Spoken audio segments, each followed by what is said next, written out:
Everyone back to more YouTube channel. It's Chris back with my rant stroke thought of the day. And I will warn you right now, if you have any young impressionable children, or if you happen to be a Bible basher that doesn't like bad language, leave the stream now, leave the room now, put your kids' headphones in, put some Taylor Swift on or something like that, because I'm about to go off on one. What am I talking about? It's about our favourite friends, the Premier League, once again, making it nigh on impossible for teams to compete in the Premier League and have any ambition whatsoever. And when it stuck right into this story is doing the rounds. Sky Sports put a post out. It was a clip from Sky Sports News. The shithouses that they are have deleted it since because they don't want to look like they're favouring the Greedy Six. But we all fucking know that they do. They might as well wear T-shirts saying, "We love the Greedy Six." I'm surprised these motherfuckers haven't started presenting in Liverpool, Arsenal, Manchester United shirts when they do the morning broadcast. It's fucking sickening. But going back to the story.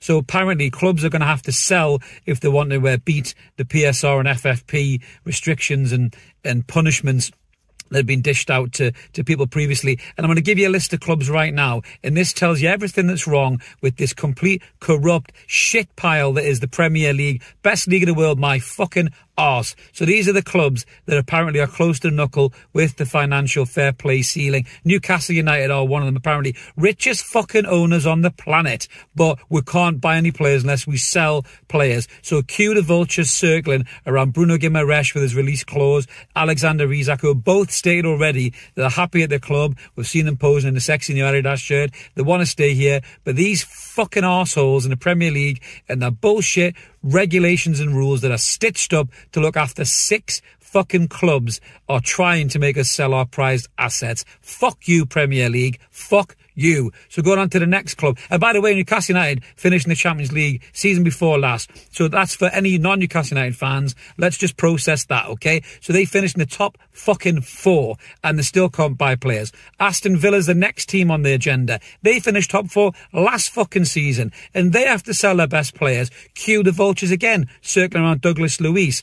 Liverpool, Arsenal. It's absolute bullshit. Absolute bullshit. What is the fucking point in being in this league and showing ambition like Newcastle and Aston Villa have done? If you can't be rewarded for your ambition, you get penalised for it. It's fucking bollocks. So going on to Everton and Forest. I've got no love lost for Everton, but talk about kicking a motherfucker when he's down. They're going to punish them yet again, you know, for more financial fair play. What more can you do? You're going to burn their new stadium to the fucking ground. You're going to make them play in bin bags. You know, what an absolute horrible, rancid organisation this Premier League is. Nottingham Forest, previous European Cup winners many moons ago. They're getting fucked again, apparently. They're going to have to sell Morgan Gibbs White or something like that just to survive. And then the last but not least, Leicester City. Promoted Leicester City. Welcome back to the big time, boys. Guess what? Here's a fucking fine for you. Absolutely rank. That team won this fucking league not too long ago. It was this fairy tale story that everybody loves to talk about with doe-eyed and violins playing in the background. But the real truth of the matter is, the ugly truth of the matter of that is the Premier League fucking hated Leicester City winning the competition. It completely upset the apple cart, ruined the status quo. Leicester City, they're not marketable, they're not Instagrammable, they're not sexy. That's exactly what these horrible wankers in suits thought, and that's exactly what they're going to do at Leicester City. They're going to make it nigh on impossible for Leicester City to succeed in the Premier League. And again, it's just a reminder to anybody that this league is corrupt as fuck. These guys running it cannot lie in bed straight. They're as bent as anything. They really, really are. You look at the government, you look at the whole situation, everybody else accusing people of favouritism and elitism and all this other stuff around in the world. The Premier League are right up there for me, right up there with some of the worst shitbags there is in the game right now. They're ruining this league. They're turning it into a business, not a sport. And to be honest with you, even if you do the business analogy, right, this could be deemed as restriction of trade.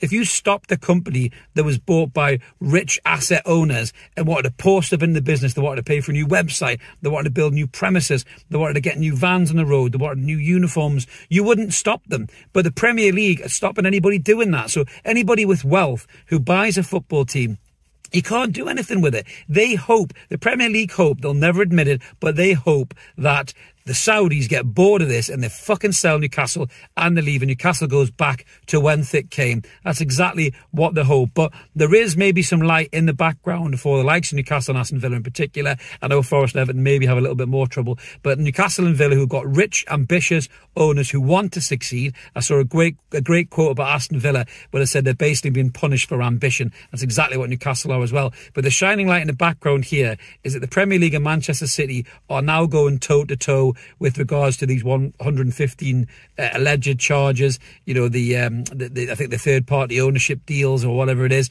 and they look like they're going to be in a bit of a battle with Manchester City. Now, the Premier League might need to cede a bit of ground here because Manchester City is one of those sexy, marketable clubs that they want to keep in the league. They want Pep Guardiola, they want Erling Haaland.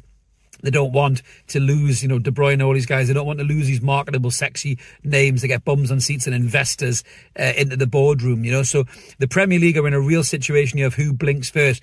If they don't punish Manchester City or they give them a tiny little slap on the wrist, it's open fucking season for the likes of Newcastle and Aston Villa to go full hog and spend whatever the fuck they want on players and keep their best players and really, really challenge, not just for the top four, but for the fucking title as well. You know, and that's what's preventing these clubs from doing that. If Newcastle United didn't have these boundaries in place, these roadblocks by these horrible corporate soulless wanks who care more about percentages than they do about football clubs, then Newcastle United could be challenging for the fucking league. They really could. Aston Villa could be challenging for the league. What a much more exciting league that would be, watching 5 or 6 teams, you know, battling it out at the top of the table rather than 2 or 3. Look at what they've done with the cup competitions as well. It's a total stitch-up to get the biggest names on the ticket to win all the silverware, and the rest of the guys can just make up the numbers. And not to forget, these were the very motherfuckers who try to leave and join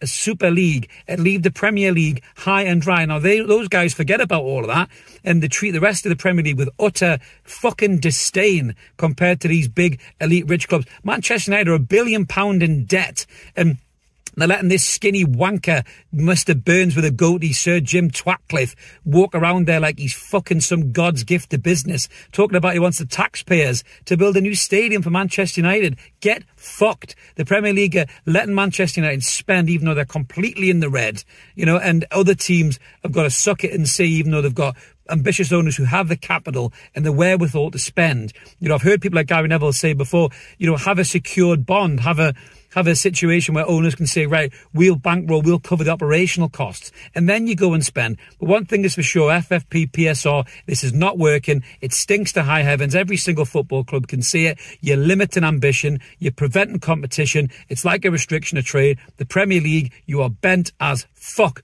Crooked is what I'm saying there. Crooked, completely crooked. And this whole league is elitism at its finest. You might as well just have those 6 in a league on their own, playing each other, and turn this into, you know, I don't know, Premier League Div 1 or something like that, and then let the rest of the teams have a proper competition where they can compete with each other. I hate it. It's shit. It's pissing me off, and that's my thoughts about that, guys. So again, apologies if you have let your children listen to that. Chances are if they're 13, they know more swear words than I do, to be fair. But that's my thoughts about these things, guys. If you like this kind of thing, click subscribe, come and join us, help get us to 8K, like the video, help the channel grow. I'm going to be back soon, I'm sure, with one of these, because these things don't go away. They wind me up. The Euros is coming soon, and the new kit's out. It's all good for Newcastle at the minute, but this is really a pain in the arse in the background. Have a great day wherever you are, everyone. We'll see you later. Cheers.